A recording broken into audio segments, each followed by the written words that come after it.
hopefully you don't fall over, because I don't know, I've got it propped up a certain way. Anywho, I started listening to the radio and I was like, my neighbor had pulled up, backtrack a second, and all I could think was, your energy makes me feel icky. And I've always been that person that I'll give to anybody. I'm not judging anybody. I'm not here to judge anybody. You do what you want with your life. But at some point I forgot to remind myself, it's not that I'm judging you. You don't deserve to be in my energy, because I know what I bring to the table. I know how I make people feel. I know that people that are sick begin to heal around me. I know that people that are depressed begin to feel lifted up. I've learned through my interactions with people who I am, that I'm a healer, that my story of my life, my past, the atrocities, help others to go, wow, I can overcome these things. And I kept overlooking certain aspects, just ignoring them, like, it'll pass. But at some point, things don't pass. We have to say, pass. I'm gonna pass on that because you make me feel icky. You know, you want to use me so you feel good, but when I'm around you, I don't feel good. And it's funny because we teach our children to choose their friends very carefully. At least I did. I raised my kids to watch their friends enough to know, will they throw you under the bus? And of course, most kids are gonna, I didn't do that, they did. But a lot of adults have that childlike mentality of, to save face, they're not going to admit what it is they're doing behind closed doors or behind your back. You know, and when it comes down to my neighbor, her husband even told me things that she had said about me before she even knew me, and I was like, well, that's a little vicious. And I overlooked it. That's me putting the wool over my own eyes to be able to interact with somebody that ultimately, in the end, I don't want anything to do with. I've always tried to, like, make things okay in my home life, because when you share areas with people, and I've not lived in an apartment or a duplex in a long time, to where I'm having them in my face on the regular. And now I'm having to become who I was. Because for some reason, I let somebody silence me. I let somebody start snuffing my light out. I let somebody drain me and make me feel depressed. And I had broken up with somebody for that very reason. Because I was like, if you're not serving my higher good, then what's the point in you being in my life? But for some reason, and like I said, it was the pity card. That pity card made it to where I felt bad if I made that choice. But like I said in the previous video, I had to learn there's really no right or wrong, good or bad, you know? It all boils down to, how does that make you feel? If it makes you feel icky, then don't stick with it. And this is something that's hard to do, especially when it comes down to coworkers and family and friends and things like that. People you've been around for a long time, but if they're not lifting you up and they're keeping you down because they're down, they're toxic individuals that we all have to learn to cut ties with. Because when love feeds toxic, then inadvertently you are supplying that one thing that is trying to destroy you. You're giving them your energy to turn around and destroy you with it. And I was sitting there last night, I was writing and trying to keep to myself, and my neighbors kept coming out one after the other, just trying to get my attention. And usually I would stop doing what I was doing and I would give them my attention.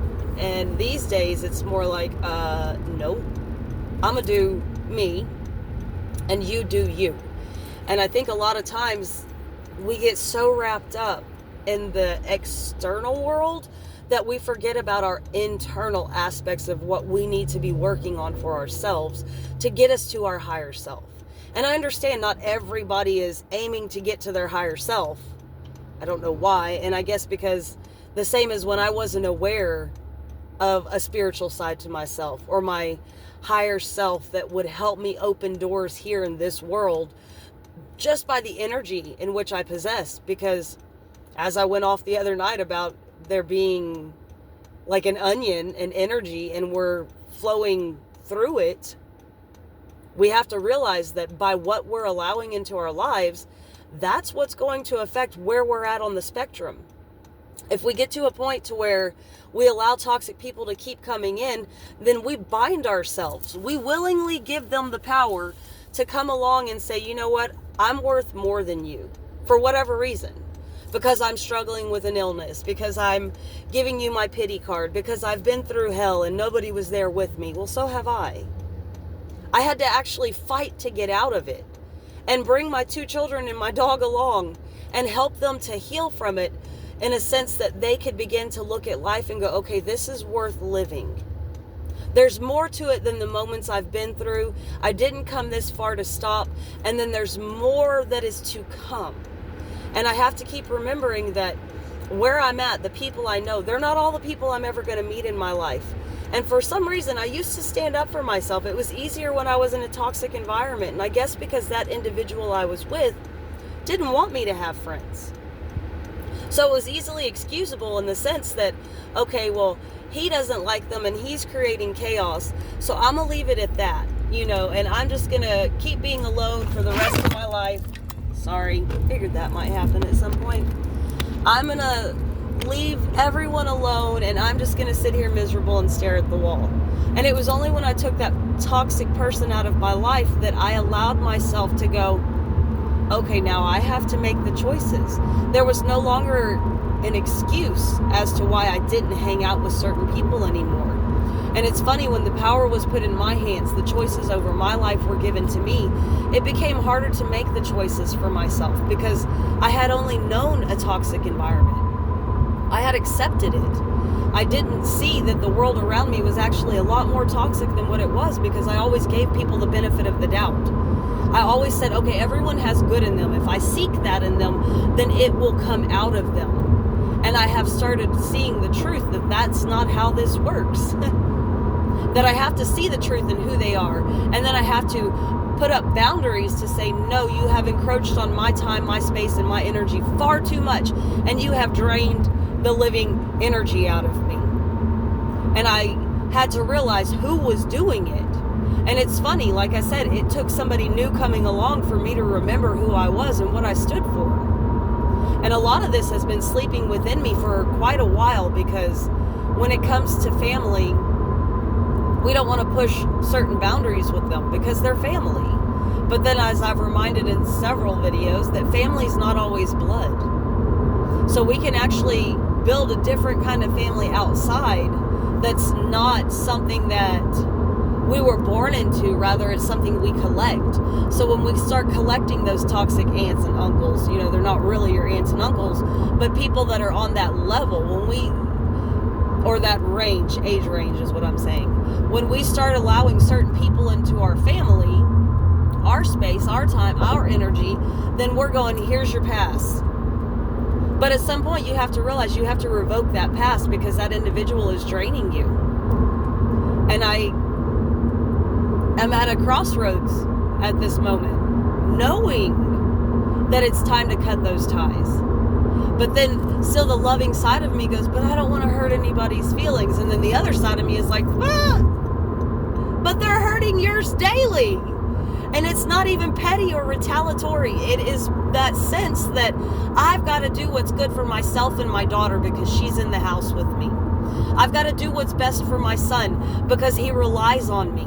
Even though he's on the other side of the world, he still comes to me in an emotional sense because he's young and he's looking for guidance. He's looking to be built up because he feels the burnout. And when I'm burnt out, my children know it.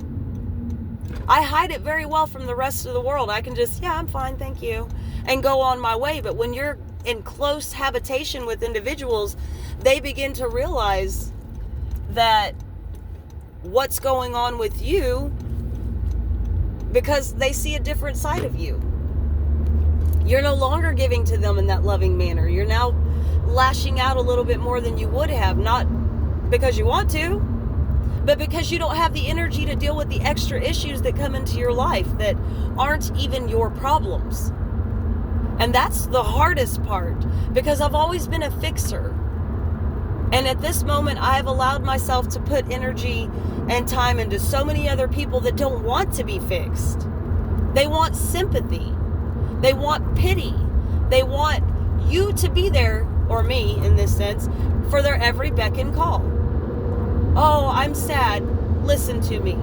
I understand a lot of people just want to be seen and heard. They're not looking for advice. But there's a thing about when you want me to see and hear you every single day and you're complaining about the same damn thing, at some point I have lost interest in the problems you're creating for yourself.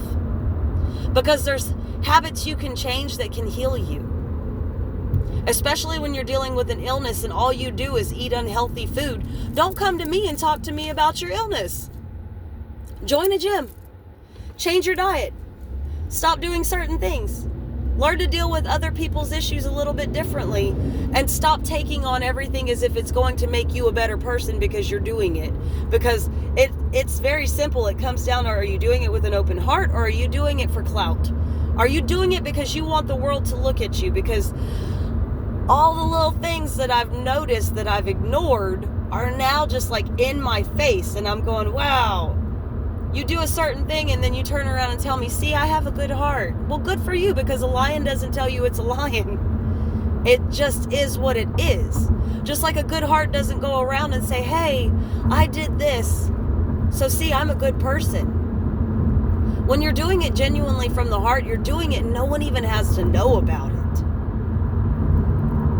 There's a lot of things that I keep to myself, but my ancestors know about it. The divine knows about it. The light squad that I give thanks and gratitude, they know about it. And that's the one thing that will lead you to a better path. When you can start doing it, not because you want recognition, but because you want to better the world, you're going to see a different outcome. Because there's some people, my daughter even pointed it out. She only does it because she sees other people do it, but it doesn't mean that she's doing it because she wants to. And that came from a 15-year-old. But my children look at the world differently because they've seen it through toxicity and love. They've seen it through the truth and the lies. They've learned what they want in life and what they don't want in life by what they've had. And we all have to remember that everything that has happened in our lives, it didn't happen to us, it happened for us. And when we can realize that it happened for us, then we can begin to let go of how we feel victimized, because none of us are victims. We're all sitting here, works of art that are in the making. We all have the ability to change the canvas, to pick a different type of product to utilize to create the image in which we're trying to project into the world to reflect into our lives so it becomes our reality. But it still comes down to, what are you allowing in your life? It's like right now, my job has become so toxic. And it's always been. I just see it. And the more that I see it, the more that it affects me. But that also comes down to the neighbor that I've entertained, the friends that I entertained, the coworkers that I didn't speak up to, the things that I beep, beep, beep, little bits at a time, bleep, bleep, bleep, just popping my bubbles, telling me how it won't work, telling me to go do this even though I'm exhausted and they can call on somebody else, and me not standing up going, no. My boss asked the other day, are you doing okay? And what happened? And I talked to him and he said, well, did you tell her no? And I said, no. And he said, why not? I said, because she's a coach. And he said, I mean, you did the right thing, but what I want you to do. And in the end, we had a conversation and he told me what to do. And he said, well, can you handle that? And I said, yes, sir. I'll try to talk back respectfully. And it made me laugh, because the universe at this point in my life is showing me, you better pull your power back and you better get that energy back up. Because if not, people are going to use you and run you ragged until you give up. And I'm not the type of person to tap out. I'm always like, okay, there it went. Let's do it again. Let's do it again. But I'm tired of doing it again. I'm tired of the repeat. That's called a karmic wheel. That is a toxic cycle. And if anyone else is ready to break that toxic cycle, I'm telling you now, start cutting ties with people. Pull back your energy. I now call back my energy from all universes, times, and realms. And I ask that it comes back in love and light because it belongs to me. And I now send back all energies that are tied to me that do not belong to me. And I hope that you give it to them tenfold. Because all the negative energy that is sent my way and all of the things that are meant to destroy me are not for me. Because that which that is created in love and light will never be destroyed. It will always prevail. So hopefully that's helpful in some way. It's just another little Sheena rant of things I'm understanding, and hopefully what I'm understanding will help shed light on aspects of your life that you might need clarity in. So, getting ready to go into work, and hope everyone has a great day. Peace out.